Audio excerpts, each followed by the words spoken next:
You're listening to an Airwave Media Podcast. All set for your flight? Yep, I've got everything I need. Eye mask, neck pillow, T-Mobile, headphones. Wait, T-Mobile? You bet. Free in-flight Wi-Fi. 15% off all Hilton brands. I never go anywhere without T-Mobile. Same goes from a water bottle, chewing gum, nail clippers, okay, passport. I'm gonna leave you to it. Find out how you can experience travel better at T-Mobile.com/travel.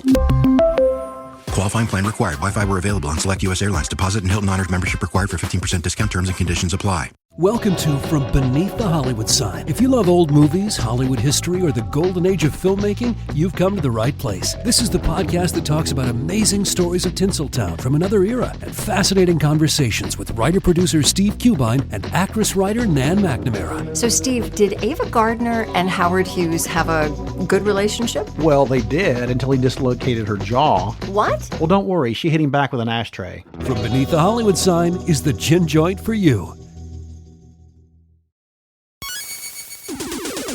Recorded in Chicago, Illinois, with your hosts, Ken, Matt, Neal, and Jeff. This is Triviality. The cream of the crop! Hello and welcome to Triviality, the game where a lack of seriousness meets a little bit of knowledge. My name is Neal, and I'm joined in the studio by all three hosts, Ken, Matt, and Jeff. How's it going? How's it going? Going good.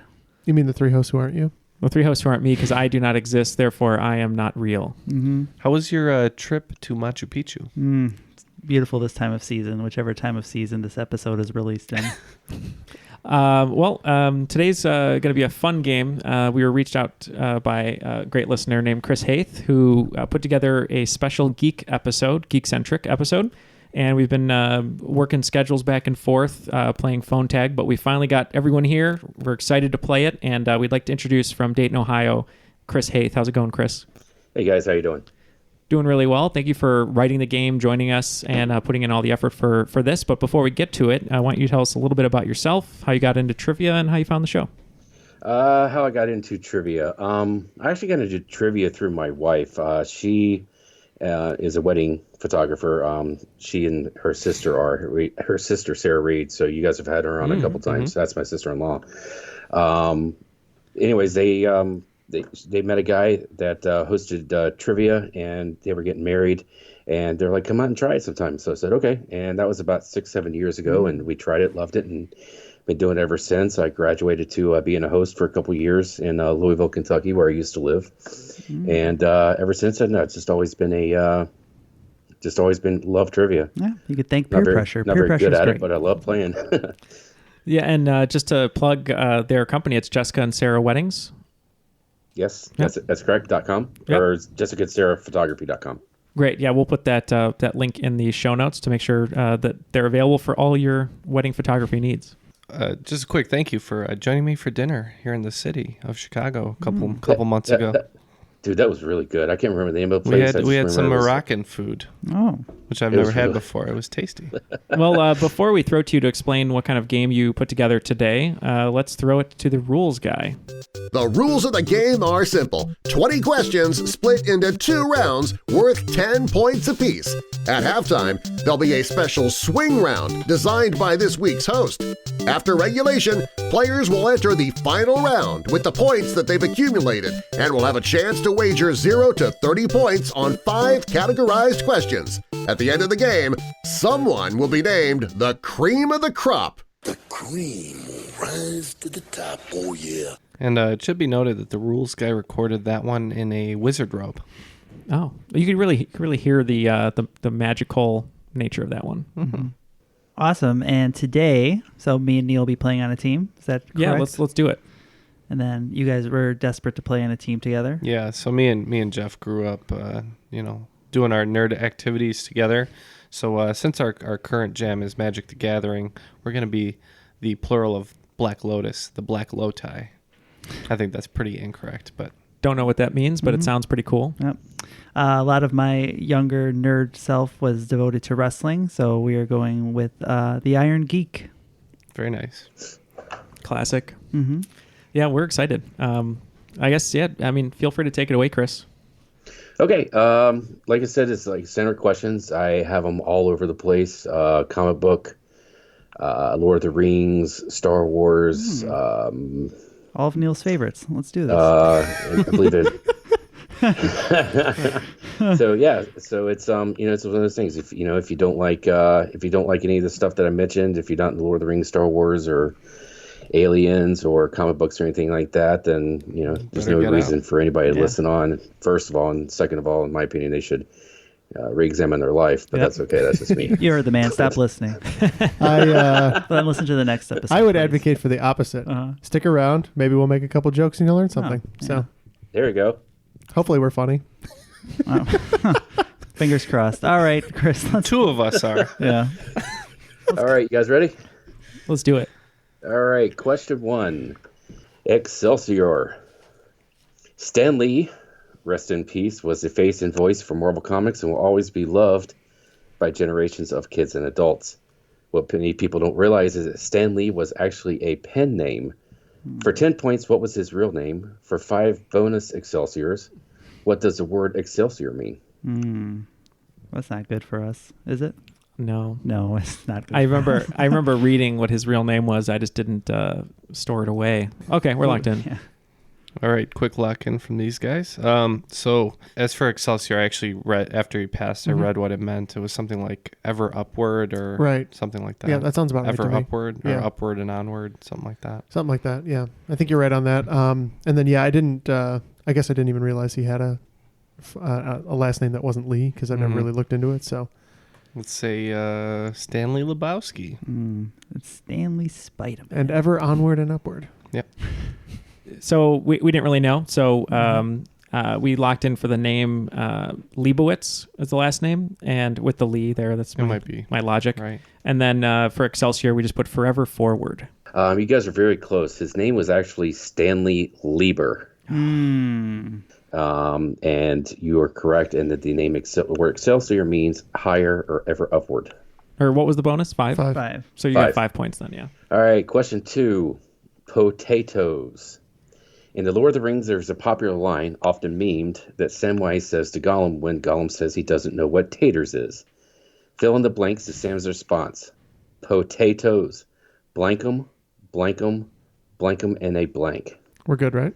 Do you have any idea on this? Oh God, no. I saw the movie in the theater, and then I saw the movie never again. The first one. Yeah, I saw it in the theater too. I never saw it again because I didn't want to. Okay, so it's potatoes, blankum, blankum, blankum, and blank. Blankum and a blank. Oh, blankum. Okay, so probably cook them in a pan, maybe. Maybe it's rhyming. What's his name? Tolkien liked to rhyme stuff. Maybe shake them and bake them. Shake them, bake them. How about let's see, potatoes. No, I'm sure on the rest of grow them. For clarification, I'm not sure if this is actually in the book. This is in the movie specifically, though. Okay. Well, good, because I was looking to the book, which I have also not read. We're not going to get. We're not going to get them. So we're just going to say we're going to lock in with grow them, eat them, or grow them, cook them, eat them in a pan. Yeah. All right. Potatoes, boil them, mash them, stick them in a stew. Wow, that makes a lot more sense. That is correct. Boil them, mash them, stick them in a stew. Well, we are going to get trounced. Mr. Frodo. Mr. Frodo. Number 3, hometown heroes. For this question, I'm going to give you in alphabetical order the names of 5 of DC's most popular superheroes and the names of the 5 cities that they reside in, also in alphabetical order. Now, you guys can do this how you want, like 10 points for all or 2 points each. Match them up. It's up to you. Let's do 2 points for each. Okay. All right, the heroes are as follows in alphabetical order. Batman, Flash, Green Arrow, Nightwing, Superman. And the cities are Bloodhaven, Central City, Gotham, Metropolis, Star City. We're locked in. Okay, cool. I also watched the sucks. Those CW DC shows, which is how I know these. Me too. Okay, so here is my thinking. Yep, Gotham is obviously Batman. Metropolis, obviously Superman. I would say whatever that Blood one was, I think that's Nightwing, because Nightwing's like a darker sort of character. Makes sense. I remember Neal going on some kind of insane rant about wanting a Star Industries sweater that was supposed to be from The Flash. So I would go Star City for Flash, and then that would leave Central for Green Arrow. I'm good with that. Sound good? Yeah, so Matt and I like the CW shows. We're in agreement on most of those: Batman, Gotham, Superman, Metropolis, Bloodhaven, Nightwing. But what you're mistaken there is the Flash, Barry Allen, works at Star Labs, which is in Star City, where Green Arrow is the hero, and he lives in Central City because he works for the Central City PD. Well, how am I supposed to know that? Good God. And yes, you are correct. Batman is, of course, Gotham. Flash is Central City. Green Arrow is Star City, but I believe in the show they call it Starling City. So, Ken, you have failed this city.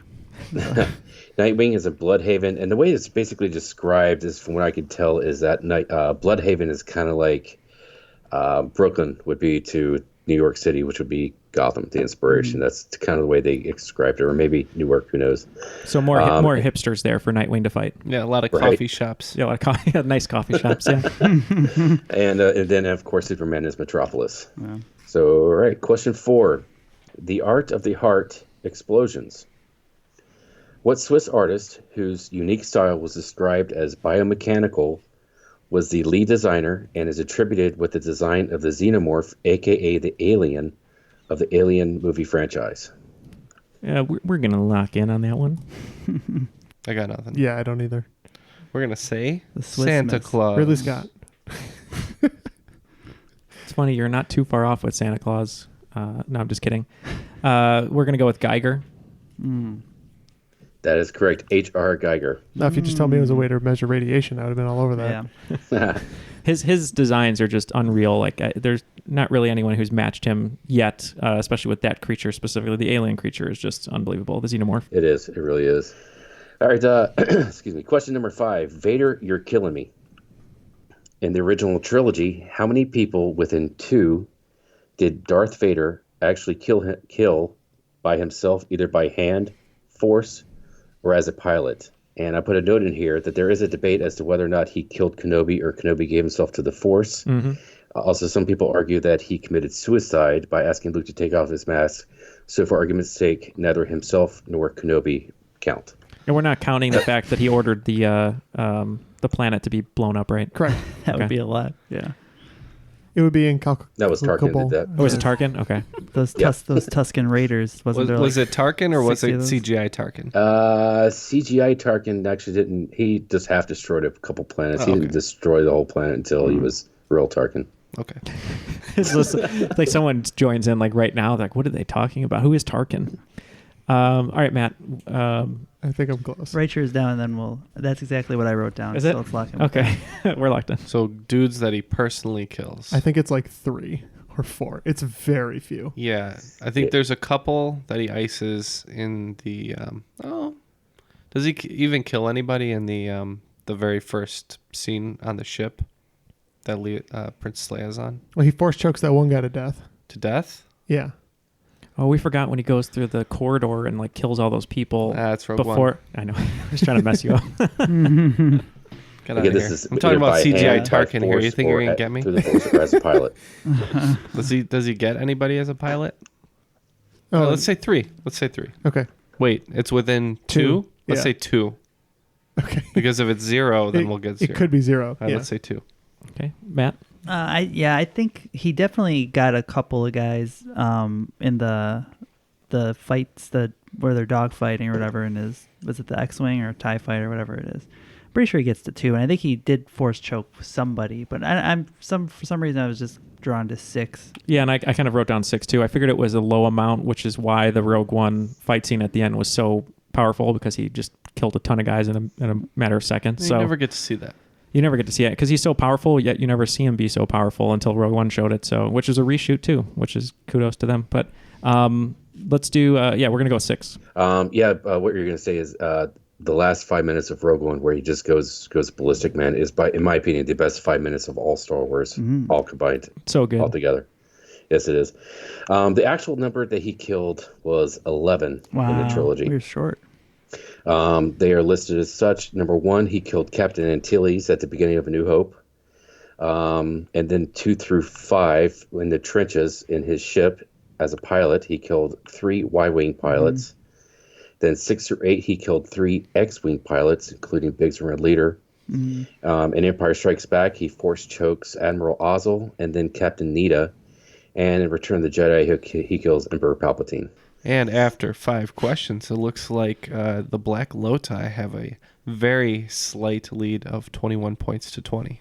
Wow. Yeah, it's pretty close. 21 points. We're not as geeky as you probably would have hoped, Chris, but we're trying. Mm-hmm. Hey, are you guys having fun? Oh, we love it. Yeah, it's great. I'm having a great good time too. That's all that matters, right? At least we understand what the questions are. That's true. You haven't said a word I don't know yet. So, let me see. Number 6. Oh my God, you killed Kenny. And this question was thanks to my friend, give a little shout out if it's okay. Yeah. To my friend Scott Gibson, who is the owner and one of the hosts of Louisville Trivia. He's really the one who hired me, got me as a host. And so this question is thanks to him. Your hero, Scott. Yeah, thank you, Scott Gibson of Louisville Trivia. Louisville, a real trivia hotbed. Yeah, it is. We got to visit down there and do some sort of event. Mm-hmm. All right. Again, number 6. Oh my God, you killed Kenny. In the 1999 movie, South Park, Bigger, Longer, and Uncut, you finally get to hear Kenny's voice for one sentence. Who provided the voice for that one sentence? Matt, I have an idea. I've only seen this movie once, but I know kind of the story around it. Better guess? No, it's on theme. He definitely did a surprise voice, which is really funny. But all right, so after a brief discussion, me and Jeff are in. Yeah, so Matt, I've only seen this movie once, and I don't know much about it. I know more about like the story behind it. I'm more into like the behind the scenes of how Trey Parker and Matt Stone make the show. Like I loved they did this little documentary about how they turn around episodes in a week and whatnot. It's crazy. But anyway, I do know I don't know if it was the movie or the television show. It might have been the television show that they had someone voice Kenny who was like a creator of another show, a cartoon, or could this be Seth MacFarlane? I'm trying to think. I don't know. Those were like the only cartoon people. There's no one else, right? Yeah, let's say Seth MacFarlane. Okay, Seth MacFarlane. And I just remembered there's something with South Park and George Clooney. I don't know if that was it, but we went with George Clooney. George Clooney was the gay turkey. No, George Clooney did the voice of dog. Kyle's dog, who was gay. The gay dog. Yeah. That's what that is. Kyle's dog, right? Mm-hmm. Yeah. All right, you guys are so close. You actually mentioned his name before. It was actually Mike Judge that provided this voice of Kenny. Well, I was happy that he said it out loud.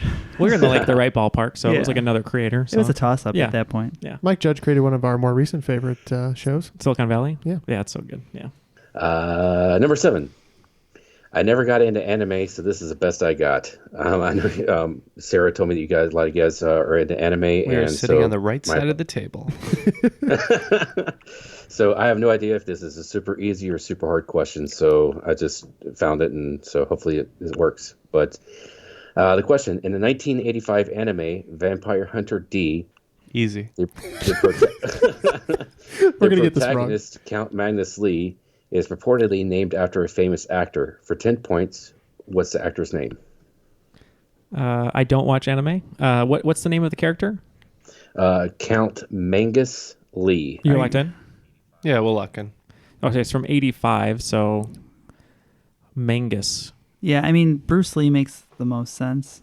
It's the time period. It's anime. It's Mangus Lee. I mean, we're not talking about like Christopher Lee, right? Because it is Vampire Hunter, and Christopher Lee played Dracula. Oh, that makes more sense. Let's go with that. Okay, that's I don't know at all. I just know yeah, me either. That's my logic. So I don't. And I was just potentially. I mean, racist. if you want to go with that, because he was Dracula a ton in Hammer films and stuff. Yeah, let's lock in with that. All right, we'll go Christopher Lee. Yeah. Me and Jeff are more familiar with the sequel, Vampire Hunter D Bloodlust. I have seen the first Vampire Hunter D movie as well. I think it's based off Christopher Lee, based on the name. Both teams are correct. It is Sir Christopher Lee. All right. It was 85, so I think of everybody in this group, I'm the only one here that was alive when it came out. Depending on when it came out, technically I was breathing but not walking yet. Yeah. Fair enough. If it came out in December, I was alive. You were alive for the whole year minus part of a day, Neal? Yes, I was. Number 8, Oh Captain, My Captain. In the Star Trek series of the 60s, what was the name of the first captain of the Star Trek Enterprise, NCC 1701? We're locked in. I think in the first episode or whatever it is. Wasn't it Spock? And then he their relationship started off on the wrong foot because he took over for Spock? Right. Yeah, because that he doesn't start off as the captain, and then he's thrust into it, and that's kind of where the show. I don't know where I'm getting that. I always thought that Spock always had that weird. I don't really watch the show, but he always had that weird thing with Kirk because he was the captain. He was the smartest one on the ship, but he wasn't captain. Yeah, no, I mean, if it's not him, I don't have a name of anybody else. I don't either. I just know that it's not going to be the ship. I just know, damn it, Captain Jim, Kirk, I'm right? not a doctor, or is that what he say? I can't remember. Yeah, well, Bones. whatever. We're Spock, right? Yeah, let's go Spock. Leonard Nimoy. Doohan. All right. Well, I have seen the first episode of Star Trek, and only the first episode of Star Trek. And I've watched the new set of movies. That's good because Shatner comes in the second episode of Star Trek. Yeah, something like that. And anyways, I was surprised to learn that it starts out, I think that character Pike is the first captain of the Enterprise. Oh, from the movies, Pike? Yeah, I think so. I think so. I can't quite remember, but I think it's Pike. Okay, you are correct. Ken, it is Christopher Pike. He was the captain of the original pilot, and he was portrayed by Bruce Green, what I believe is Admiral Pike in that the is correct. 09 reboot. Neal. Come on, Neal. Number 9, roll the dice. When Gary Gygax invented Dungeons & Dragons, he was unable to find a publisher and created his own company to publish it under an acronym company name. For 10 points, name the acronym company he created. For a bonus 5 points, what does the acronym stand for? I need to make a intelligence check here. We're going to lock in with DICE. That's smart. Dice. Oh. I've always known it to be distributed by Wizards of the Coast, but obviously that happened later. What do you think? I just wrote down AWOL because it's kind of like a military term. Yeah, I don't know. well, he was saying it was funny, DICE. I was thinking it was DIC because that was a company that was around then. They ended up producing cartoons and stuff. It could be them then. Or we can go with DNCE for Joe Jonas. Yeah. Right. What did that stand for? He left the U out. So DNCE. DNCE. Yeah, I don't know. We're going to call it Dungeons Where Neal... this is worth it. Dungeons Where Neal does calligraphy in Ecuadorian. Mm-hmm. That's what it stands for. Okay, we're just going with dice. No second response. Yeah, you're so close with the Dungeons with Neil. No, it's actually TSR, which stands for Tactical Studies Rules. Oh, wow. Oh, okay. All right, question 10, Open Sesame. This is thanks to, I got this question, Erin Barclay. She sent me a bunch of questions that I could use because I know very little about Harry Potter. I know I'm in the minority there, but she was nice and gracious enough to help me out here with you're in the majority on this show because we're not generally the biggest Harry Potter people either. Thank you, Erin. So, in Harry Potter, which spell is used to open doors? I know a few spells. Yeah, if it's not Leviosa, we're locked in. I don't know what you're locked in. Okay, so you have Leviosa. Yeah, or you have. Yeah, that's right. Because they always. I just started watching the movies for the first time, and I literally got to that scene and fell asleep and haven't picked up. So. Well, because they argue. Because one goes Leviosa, the other one goes Leviosa. But this isn't the right answer. And then there's I don't know. I'm thinking of the stag, or what's that thing called that he has? His like spirit animal. I'm thinking of that spell, but it's Patronus. not Patronus. Thank you. Yeah. Oh yeah, Expecto Patronum. It's not that. How about Opanin Sesama? Yeah, fine. Whatever gibberish you just said is our answer. We'll call it. We'll say Eponine Sesame, which is the character from Les Mis plus Sesame Street. Okay, great. We are not positive on this, but Alohomora popped into my head, so I'm going to say Alohomora. The answer is Alohomora. Oh, come on. I'm the biggest Harry Potter fan, guys. Just like you're the biggest Hollywood Magpies fan, apparently. Mm-hmm. You're a real He's a Hufflepuff. Carlton fan. All right, after 10 questions, it looks like the Black Lowtie are still in the lead, 51-30 against the, what was it, Iron Geek? Iron Geek. Yeah, right. we're not doing too good of a showing today. We're not having too good of a showing. Let's get into the swing round, see what happens. Eat some WD-40, it'll loosen you up. For the swing round, I'm going to give you the real name of a superhero for 5 points each. Name the superhero associated with the increasingly difficult real name. Ooh. Number 1, Hal Jordan. Number 2, Steve Rogers. Right. Number 3, Slade Wilson. Number 4, Selena Kyle. Number 5, Wade Wilson. Number 6, Aurora Monroe. Number 7, Johann Schmidt. Number 8, Jesse Custer. Number 9, Nathan Summers. And number 10, Wanda Maximoff. All right, looks like the answers are locked in on both sides. We'll see what we got. All right, number 1, Hal Jordan. All right, Hal Jordan, I think, is one of the Green Lanterns. Yeah, we went with the same. Very good. Number 2, Steve Rogers. Captain America. And Jeff's doing the Captain America pose when he's pulling the helicopter back in with his immaculate biceps. So we said Captain America. It is Captain America, yes. Number 3, Slade Wilson. So I was trying to think of the name here, and Deadshot kept coming to mind from Suicide Squad, but I didn't think it was him. I thought it was the other mercenary guy, kind of the Deadpool of the DC universe, but I couldn't pull the name. But it's something like Deadshot or something like that. Yeah, this is he's actually in the Arrowverse. He's on the island with them in the beginning. It's Deathstroke, I believe. Damn it! I knew it. Yeah, you're correct. It is Deathstroke. Deadshot is actually the mercenary you're probably thinking of. It's Floyd Lawton. Is his name. No, I was thinking of Deathstroke. I just couldn't think of his name. He has the dueling swords right on the back. Yeah, Joe Manganiello. I went with Deadshot as a backup answer. Apparently, Joe Manganiello is a huge D&D player. He's really? He's got this whole man cave in his basement. Sofia Vergara caters D&D events. It sounds like the cutest thing I've ever heard. It's like some kind of D&D event. Yeah. All right, number 4, Selena Kyle. That would be Catwoman. Mm-hmm. Catwoman, yep. Number 5, Wade Wilson. Jason Wouldn't Forgive Us, who hosts our trivia night. That's Deadpool. That would be Ryan Reynolds as Deadpool. Yes, it is. Number 6, Aurora Monroe. That is Storm from the X-Men. Mm-hmm.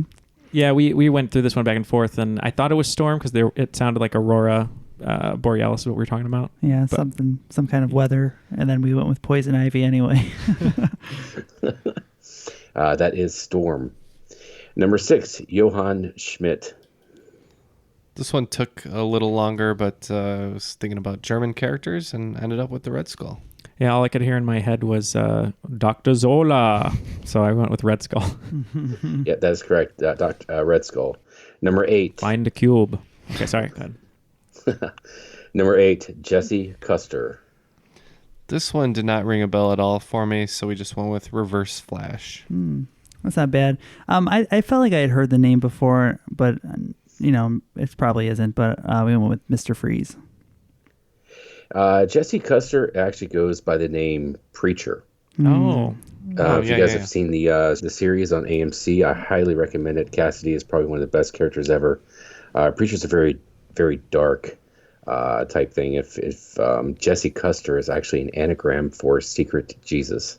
So it's a very dark show, and if you're pretty sensitive, I wouldn't suggest watching it. But if you're not so sensitive, then it's fantastic. Yep, no problems in this room. Number 9, Nathan Summers. Yeah, this one this is the last one that we didn't have, and I didn't know what it was, so I was trying to think of a name that sounded superhero-y, and the accounting or the company that we do our accounting through for work is called Havoc, so we wrote Havoc. Believe Nathan Summers is Cyclops' brother who shoots beams out of his chest, and his name's Havoc. So you're so close. Nathan Summers is actually Cyclops' son. Oh. And his name is Cable. Oh, Josh Brolin. And then there's another guy, though, who has stuff that comes out of his chest. Siren, maybe. That's Havoc. Havoc is Alex Summers. Oh. Yep, Alex Summers. Yeah. And Mr. Freeze's name, Victor Freeze. Yes. There you go. That's a good one. Victor Freeze. And number 10, Wanda Maximoff. Scarlet Witch. Scarlet Witch. Yep, also known as the daughter of Magneto, Scarlet Witch. And the third Olsen. Mm-hmm. Yeah. Oh, yeah. I love that they always seem to forget that she's Magneto's kid. Or at least they stopped it because of the rights issue there between Fox and Marvel. All right. After that swing round, looks like we picked up 35 points to bring us to 86. 35 points going to the Iron Geek as well for 65 total. Yeah, we're hanging in there. Hanging in there. What's funny, in an unprecedented move in the triviality bylaws, if you hit the number 86 on the dot, you get 0 points because it's 86th. Yikes. It's like 21. Round 2. Put away the underoos and it's time to get your big boy tights on. Number 1. It's about time. In 2005, Time magazine compiled a list of the most influential and best novels of the past century, beginning in 1923 to 2005. Surprisingly to many, a single graphic novel made that list. What was that graphic novel? Locked in. Is this The Watchmen? I would think so. I think that's like the most highly regarded graphic novel. Yeah. Either that or Dark Knight Returns. Yeah, or The Killing Joke. Is that? But I think that's later, and I don't know. Because I know those are like the big Batman ones that are. Yeah, I mean, I feel like The Watchmen is the most well regarded. Yeah. You want to lock in with that one? Yeah. We'll go. Okay. We are locking in with Watchmen. That is correct. Watchmen. Fantastic graphic novel. A lot of people didn't like the movie. I thought it was great. A lot of people just hate Zack Snyder, but I thought the movie was excellent. Oh, Snyder's. I feel like if you liked the graphic novel, there's really no problem, especially with the extended edition of the Watchmen movie, except for some of the acting, maybe. Like, it's got problems, but overall, I think it's pretty good. And Snyder's Man of Steel isn't that bad either. People overreact to it. Who's watching The Watchmen right now? That's the question. Not us. Number 2, fake people have feelings too. In the movie Blade Runner, what derogatory word do some humans refer to replicants as? Locked in.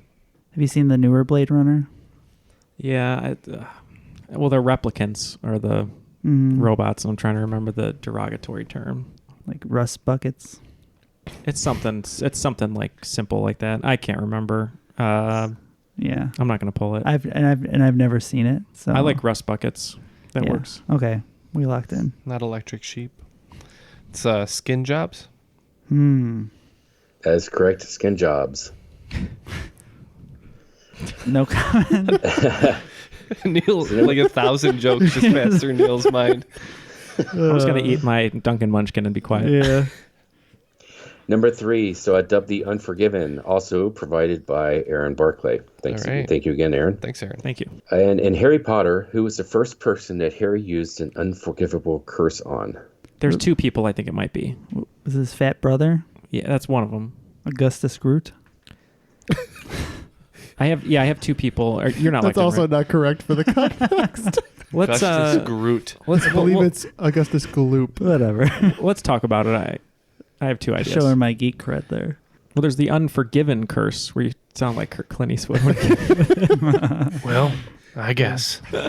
Curse of the Bambino. That's when you sell your best pitcher. Yeah, the curse of the Billy Goat. We could be locked in with your answer, by the way. You want to go with that? Yeah, okay. that's fine. All right.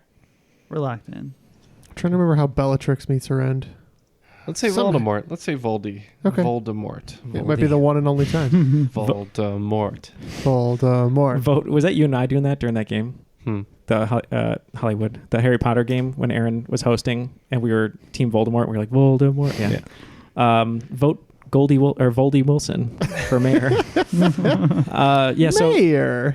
So I wrote down Malfoy, which is ultimately our answer, but there's 2 instances. I remember he was fighting Malfoy and he did it, and then he got in big trouble, and I don't know if it was from Professor Snape or someone else, but I remember he did it to him, I think. And then when Matt said his brother, I know he got into a fight with his Muggle brother. Don't say the other one. Right. We're not allowed to say things around here like that.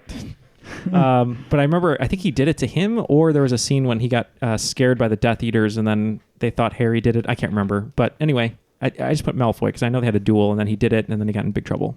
And you guys are with Voldemort? Voldemort. All right, we are locked in. All right, according to this, is the first person he uses the unforgivable curse on was Bellatrix. Is that? I can't really deny that because I have no idea. So yeah, sounds right. That was my gut, but I couldn't remember. So yes. It's all right. You win this round, Aaron. And Voldemort. She wins both rounds. Got both. Yeah. All right, question number 4. Wow, she gets around. This is also from my friend Scott at Louisville Trivia. What actress has starred in the following TV shows and or movies? Firefly and Serenity, Dollhouse, Terminator, the Sarah Connor Chronicles, Alphas, and Arrow. Elected. Yep. Oh my God. It's Summer. No, I can't believe I'm forgetting her name. Summer from what? Firefly. I didn't see Firefly. I watched Dollhouse. Eliza Dushku? No, it's not Eliza Dushku. She is in Dollhouse. Yeah. And Alphas, I think. She's on Arrow. Oh, this is gonna kill me. I'll get it. Hold on. I can't believe I'm forgetting her name. She's like Is it the girl from the OC? She's like a geek queen. No, she was from Firefly. She did you didn't watch that. So Dollhouse, she was no, in Sarah Connor Chronicles, she was the Terminator. Okay. Or no, her name is Summer, not the character. Summer Johnson. Summer Johnson is someone who's been on our show. Summer Roberts. I can't remember her last name. I think it's Summer. Summer. I'm not gonna get it. I got it. Oh. Okay. Summer Autumn. All right, we're locked in with Summer. Summer Glau. What a Duncan Munchkin. Stop saying that. Summer Glau is correct. Number 5. If you thought she got around, get a load of this guy. What actor has appeared in the following movie or movie franchises? Flash Gordon, The Never-Ending Story, Transformers, Star Wars, Star Trek, and Doctor Who. Wow. Oh, see, I know a guy that was in 2 of them. Mm-hmm. I don't know if he was in all the other ones, though. Interesting.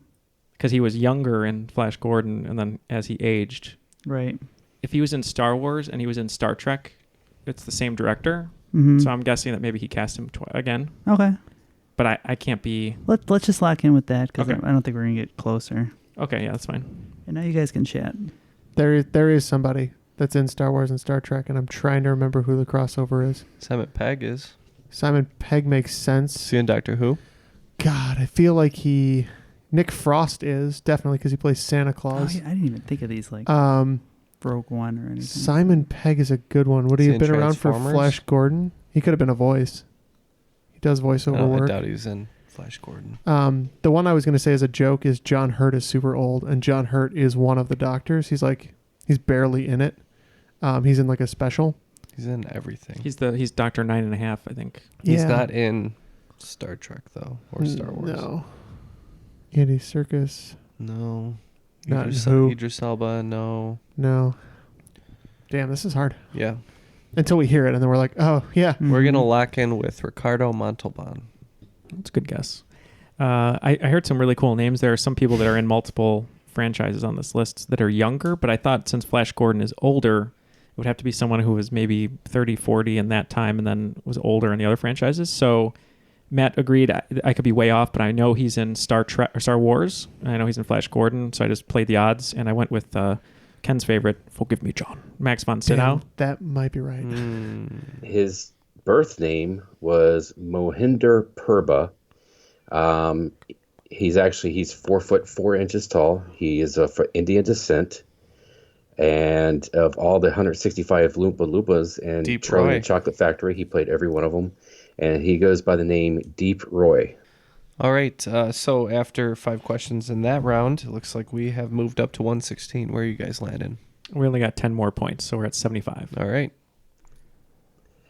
All right, question number 6. Metropolis, not where you think. In 1938, 2 young men of Jewish heritage named Jerry Siegel and Joe Shuster, living in New York City, created the Man of Steel who would forever be known as Superman. Right? Wrong. Simon and Schuster were actually from another city. What city was it? Do you write something down? Yeah, I have an idea.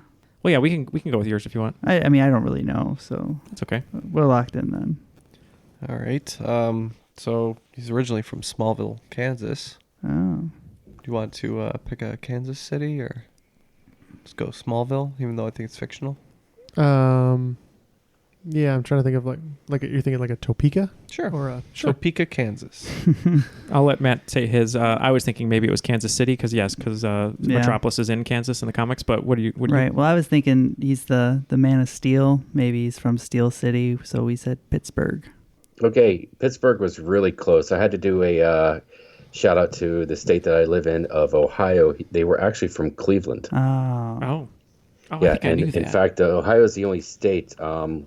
If you see people with Ohio plates, you can actually get a Superman license plate. Oh, cool. And their plates, they basically the extra fees that you do go to. They pay for Jewish American scholarships. So I have a proud Superman license plate on my car. Nice. Cool. That's great. Yeah, I love it too. All right, number 7. I apologize in advance for the earworm, but ain't no lie, tie. In Star Wars, the Galactic Empire uses a plethora of short-range fighters known as TIE fighters. TIE is actually an acronym. What does TIE stand for? If I hadn't heard this 8 million times and not remember that. Yeah, seriously. Yeah, I've heard it a lot too. Okay, I think you had the. Let me see the last word you have there. Yes. Okay. All right. We'll try that. We'll lock it in. Yep. So TIE we're going with? I think so. Tactical intercept. Tactical Evasion? Yeah. Tactical intercept and evasion. That sounds pretty clean. So I originally wrote down tactical infantry something, and then Matt wrote down. So I always thought it was something like that, but then I looked up and I thought it had something to do with the style of engine that it has. So I thought it was twin something engine, and then Neal wrote down ion. So we locked in with twin ion engine. I think that might be right. It is twin ion engine. Nice pull. Matt. Nice job. Nice pull. Yeah, as soon as you said it was about the engine, I was like, oh, he's right. Because the rest of it, like the X-Wing, A-Wing, is actually based off the style of it, but Right. these ones were based off the engine, which is weird. All right, number 8, Lost in Translation. This is also thanks to Scott from Louisville Trivia. The question is, what 1991 Sega Genesis game brought us the catchphrase, all your base belong to us? Another one that I've heard 10,000 times. Maybe I'll pull this one too. But I mean, I used to write this all the time. It might be all your base are belong to us. Yeah, Yes. it's a bad translation from a Japanese game. You probably know better than I would then. You have no idea? No. Okay, then we're gonna lock in with what I have. Do you have any idea? I can't remember. Is it mother? Mother. Again. I don't think it's Mother. I don't think it's Doom either. It's not the first Doom. I think it's mother. Okay, we can go with that. I think it's from like a JRPG, and I think it's based in space and something. So we locked in with Star Commander. Yeah, so close. It's Zero Wing is the name of the game. Which is, it was kind of like basically a Wing Commander ripoff, but I had fun with it. Right. Yeah, I've never actually played it. I've only seen that one meme over and over and over. All right, number 9. It's About Damn Time. In The Fellowship of the Ring, the movie suggests that when Gandalf went to Minas Tirith to research the ring, he was gone for a few weeks or months. In the books, however, he was actually gone for a very long period of time. Within 2, how many years was Gandalf gone? To break this down, Is Matt. Ken the only one who's read the books in the room? I would think so, yeah. Okay. This That isn't is not gonna. Ken will be fine on his own, so I'm just gonna talk. Is Gandalf like 500 years old or something? Is he like an old, not immortal, but isn't he like? He's a wizard. Yeah, so he's pretty old. I can imagine he was pretty old. I think those like the trees, they've known him a long time. And They walk around. They talk to him. Hundreds of years. Imagine I mean, Aaron Sorkin doing Fellowship of the This Ring, where won't, the trees do a walk and talk. This won't help Neal, but technically Gandalf is an angel. Oh, Gandalf the White. Essentially. He's even as the gray. Oh, okay. A one-winged angel. He's not. So it's probably a lot. If it's a few weeks in the movie, It's within 2. So Oh, you you're gotta right. Figure that's with your logic, right? You got to do a little bit of game theory. How about? I would it probably between 25 and 30 years, somewhere in that range. I would think. Oh, that much? Yeah, I mean he's pretty smart. I don't think he needs hundreds of years. It's just a ring. You could figure it out. 23. Yeah, lucky 23. Okay. Slam dunk. We were locked in. It's bothering me because they're like right in the right ballpark, but I need to make sure that we get the 2-year range. It's like, I think it's 20 years, but it might be 25. I think it's 20 though. Okay. Let's go 20. I'm kind of kicking myself a little bit because when I originally wrote the question, it was within 3 years. How many years was he gone? He was actually gone for 17 years. Oh, okay. Oh, wow. Oh, we were off by 6. I don't feel bad then. Yeah, but we were off by what would have been a right answer. I feel better about it now. Blame me. All right, question number 10. He slimed me. All right. Although the glutinous ghost was never named in the first Ghostbusters movie, in the second movie he was named Slimer and was sort of the mascot of the team. In interviews, Dan Aykroyd and Ivan Reitman have described Slimer as, quote-unquote, the ghost of what actor? Yes. Okay. We're locked. Or the other one. All right, so an actor, gluttonous actor. Yeah. Possibly green. Boisterous. Dead. I'm not actually seeing the Ghostbusters movies. Okay. How? We're going to say Firefly, Matt. Firefly. That's true. Costello of Abbott and Costello. Mm-hmm. All right, so I had written down apparently the wrong Belushi. Written down Jim. According to Jim, he is still alive, and we're locking in with John Belushi. The answer is John Belushi. All right, so the second half of that round proved perilous for the Black Lodi, and we are hanging out at 116 and 95 points for Iron Geek. Catching up. Okay, final round. The topics are, number 1, the doctor will see you now, and then, and later.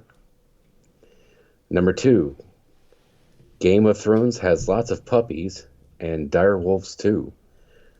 Number 3, a lot of money for some old school action. Number 4, my name is Mud. And number 5, if the glove fits, you must 50% acquit. My name is Mud. I know the song, but I don't know the... My name is Mud. Right? Is that the one? Just pretend. All right, and then if you must acquit. Yeah, I know some OJ stuff. Okay. I don't think that's going to be in this game, though. We'll go 5. It's like geek trivia game. Yeah. Okay, we're all in. Okay, question 1. The doctor will see you now and then and later. To date, there have been 14 actors that are officially recognized to having portrayed Doctor Who. Name at least 7 of them. Question 2. Game of Thrones has lots of puppies and dire wolves too. In Game of Thrones, the Stark children discover 6 direwolf pups, and each gets one and names them. What are the names of all 6 direwolves? Yeah, we're fine. Number 3, a lot of money for some old school action. In 2014, a pristine copy of 1938's Action Comics number 1, which was the first appearance of Superman, sold on eBay for a record price for a comic book. Within $500,000, how much did the comic book sell for? Number 4, My Name is Mud. Widely accredited as the precursor to the MMORPG, and for those of us listening that don't know what that means, that stands for Massively Multiplayer Online Role-Playing Game.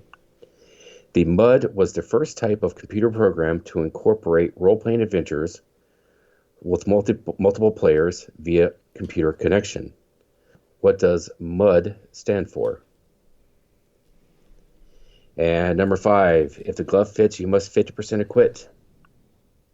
In Infinity Wars in the MCU, Thanos needs and acquired all the Infinity Stones to complete the glove. Hashtag thanks, Star-Lord.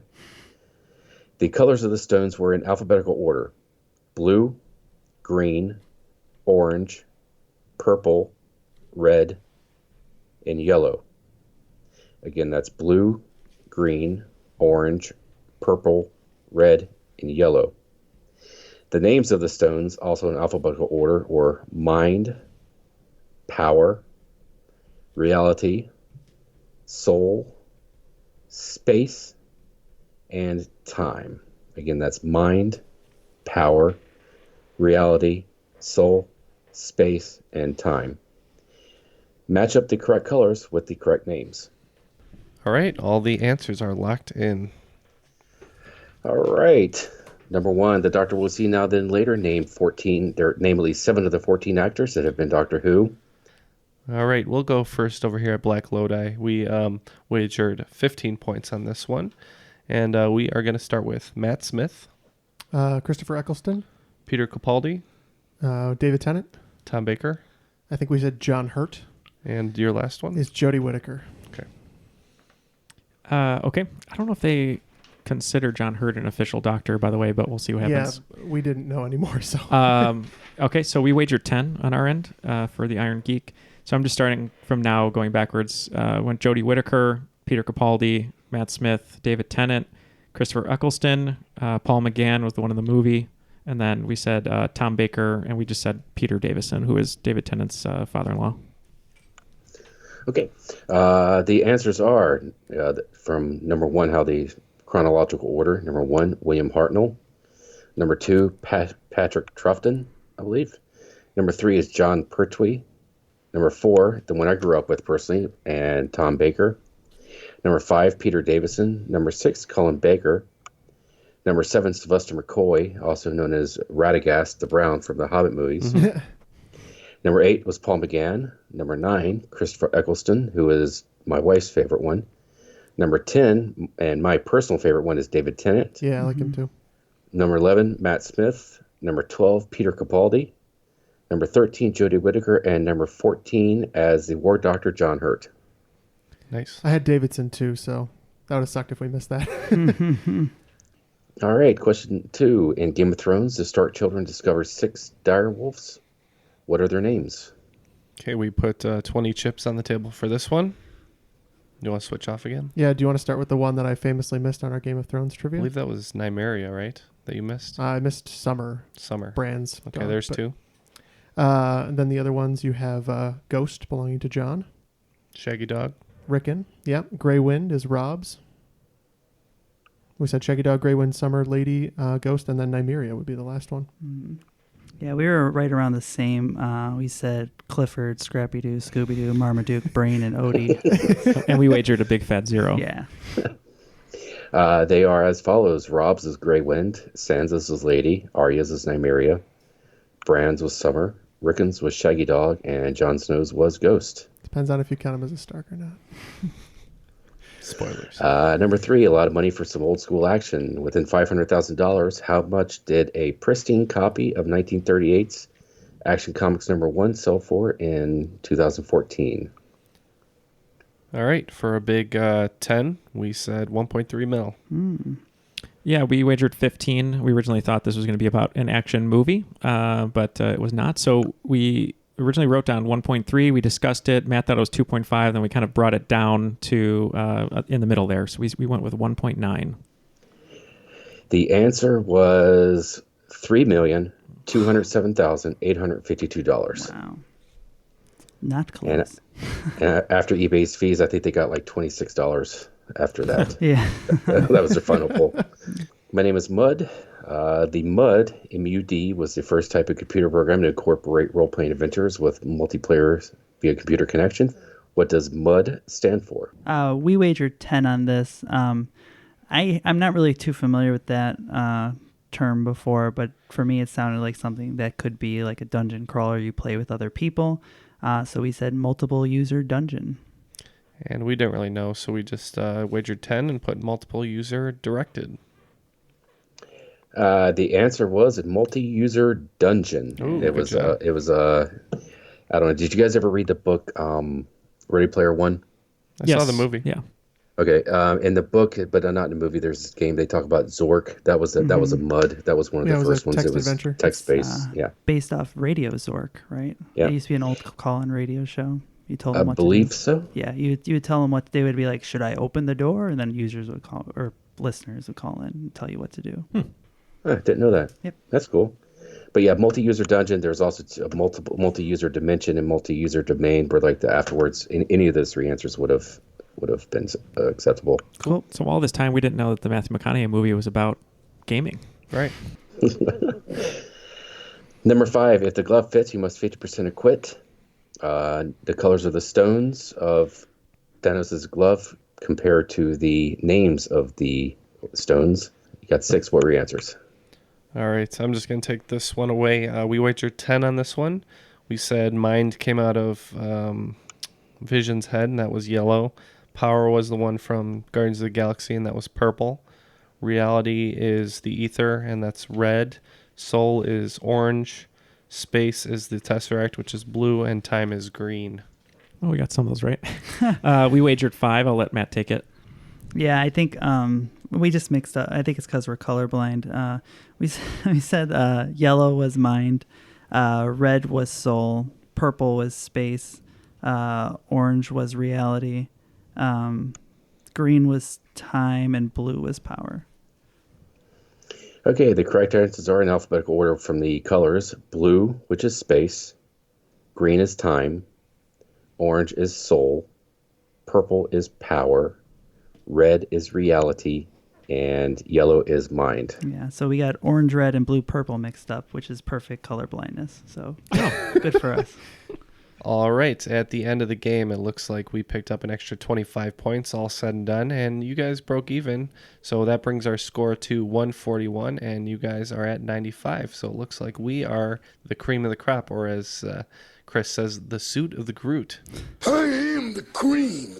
Yeah, that was a great game. It just some of those questions were just a little outside of not for us, out of our zone. But you guys seem to be zoned in the whole time. So yeah, if it was from a TV show or a movie, we had a chance. So yeah, that's what matters.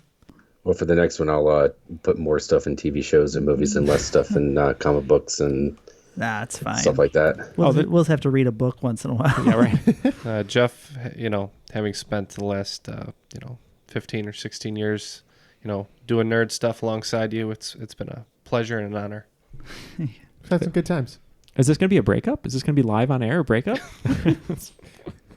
Voldemort.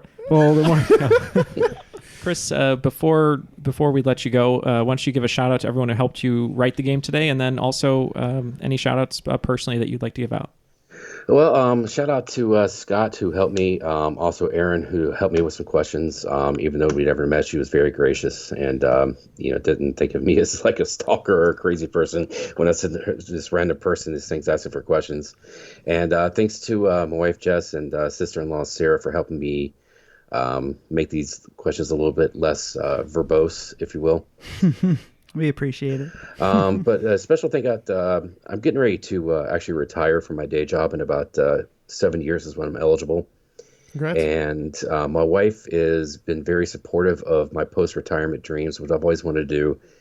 Whereas most people in my life have always quashed that dream. She's not only very supportive, but she's actually being quite a bit of a pit bull and helping me to attain this. And hopefully within 2 years that she and I will be the proprietors of a local comic book shop. That is my retirement goals. Very cool. I don't need to be a millionaire. I know I won't be a millionaire, but if we're just doing it, if I could just spend the rest of my days doing what I want to. And, but yeah, she's been instrumental in Pitbull. And, when you got support like that at home, man, that really makes you the richest person in the world. Well, if you find one of those Action Comics #1, you will be a 2 or 3.2 millionaire or whatever that was. So that's good. That's before eBay's fees. Right, absolutely. Congratulations on that. We wish you all the luck with the comic book store. And have you picked out a name yet, or you're still working on it? Yes, we have. We picked out a name, and we're going to file the LLC at the beginning of the year. I had a dog, Seamus. He was my boxer, and he was my best pal. And unfortunately, we had to put him down. He's getting old and in ill health. And he was known for his crooked face. And so we're looking for somebody to do a caricature of it, and it's going to be called Crooked Dog Comics and Games. All right. That's great. Yeah, that's awesome. It just tip of the hat to you for following your dream, and to have someone to support you like that is wonderful. And it's going to be a super successful business, we're sure. And as soon as it's open, let us know. We'll do a live show inside the store with you. Sounds super I would fun. absolutely love that. We got plenty of room in the house. We'll put all you guys up, and I'll make you my ribs. Hey, that sounds great. If you Except want for Ken, you don't eat ribs. Yeah, I'll take some fish ribs. Yeah. If you want to support our dreams, you can join people like Chris who support us on Patreon. Triviality There you Podcast. Yeah. Patreon.com/Triviality Podcast, where you can support us for, as Neal says, as little as $1 a day. And we thank Chris for that. Nice segue, by the way. Thank you. He was due. It's been a bit. Well, thank you so much for your wonderful game that you wrote, that you put together. We know we've been playing phone tag to get this thing going, but we hope everyone enjoyed it. And if you're a fan of anything geek-related, comic books, movies, TV, and the like, we hope you enjoy that and learn something to take to your next pub trivia. So on behalf of Ken, Jeff, Matt, and our host, Chris, my name is Neal, and that was Triviality.